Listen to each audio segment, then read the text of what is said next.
If you're friends with the White House, you get a bailout. It's that simple. And now we're learning that if you're friends with the White House, you won't get an investigation. Senate negotiators, just a short time ago, killing an amendment to the financial reform bill that would have launched a probe of ShoreBank. Now, even liberals like Barney Frank had agreed to a ShoreBank investigation. A bit of background here. ShoreBank, for those who can't remember, is an embattled community lender with friends in very high places like the Obamas and the Clintons. Now, in May of this year, ShoreBank was about to go belly up. That's when our own Charlie Gasparino reported that several Wall Street banks were pressured by the White House to lend ShoreBank $150 million, which actually made it eligible for $75 million of TARP funds. That's your money. Republicans began calling for a probe, but looks like they're not going to get it, at least not in this new financial bill. Joel Pollak is running for Congress in Illinois. He has a long history of chasing down leads on ShoreBank. First of all, congratulations on your investigations, Joel. They are really path-breaking, but you must be discouraged that now it's out of the financial reg bill. Well, this shows more than anything why we need real change in November 2010. We need to bring in a Congress that's going to give the oversight panels real tools and real teeth to go after this bailout and to go after all the corruption going on Capitol Hill these days. Now, let's talk specifically, if we can, about the connections that ShoreBank has, because it really is one of the best connected banks. And if you got the connections, you can put pressure on all kinds of political people. In the top left, you see President Obama there, Bill and Hillary Clinton, Valerie Jarrett, who, of course, we've seen before from the Obama administration, Van Jones. And then we see Representative Jan Schenkowski, Representative Dick Durbin. Tell us about Van Jones. What is his connection to this? Well, he is featured by ShoreBank on their website as one of their customers promoting the bank. He essentially is a pitchman for ShoreBank.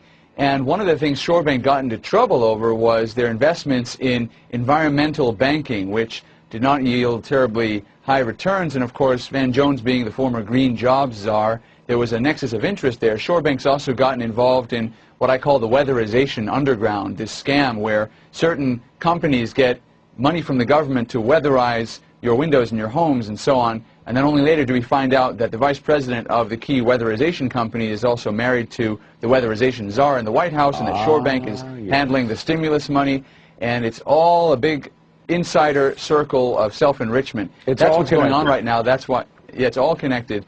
And that's why we need real investigations. Now, if there was nothing to hide, the Democrats in the Senate could have let this ShoreBank investigation go through. Even Barney Frank said, hey, we'll still allow banks that are in trouble to get the money we're going to give them while the investigations are going on. They did not let this go through. They blocked it, even though there was no chance that ShoreBank, if it was going to get a bailout, would have been denied by this amendment. And that shows they're trying to hide something. There's a cover-up here. And now the hands of the voters are the only hands that are going to be pointing those fingers. We have to get people out to the polls in November and say, hey, we want accountability. We want to empower the oversight committee. Hold on a second, because here's Barney Frank. Barney Frank has a little issue of his own with a bank called One United. You may know about that bank. Very similar kind of thing. One United was a terribly mismanaged bank. It claimed to be, helping poor people with a lot of subprime loans and stuff, and maybe it did, but it had as its company vehicle a Porsche. Its books were in terrible disarray. It should not have received TARP funds because it didn't qualify as a well-managed bank, but it got them partly because one of its branches is in Barney's district, because Maxine Waters' husband was on the board of directors. This political connection with those who got our bailout money is what is driving people to vote the folks in office out of office, right? Right, and with ShoreBank, it's even worse because my opponent, Jan Schenkowski, who was the lead congressional lobbyist, if you will, for the bailout for ShoreBank, was trying to bail out a bank that's not even headquartered in her district, while banks that were failing and struggling in the 9th Congressional District in Illinois went under, and she didn't lift a finger. Ultimately, one of your earlier guests said this, it's got to be about productivity, it's got to be about jobs. You can't just keep throwing good money after bad.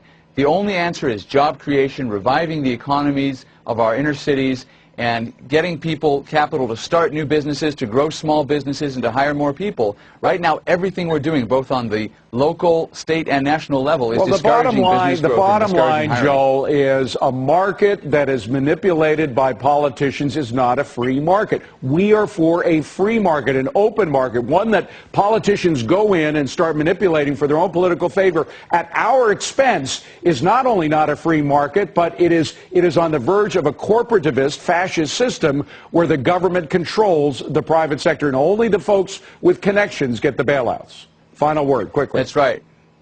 Well, we have to move not just to a free market, but to an opportunity market and focus on job creation, doing the things that put real wealth in the hands of real people by giving people a chance to achieve their own dreams.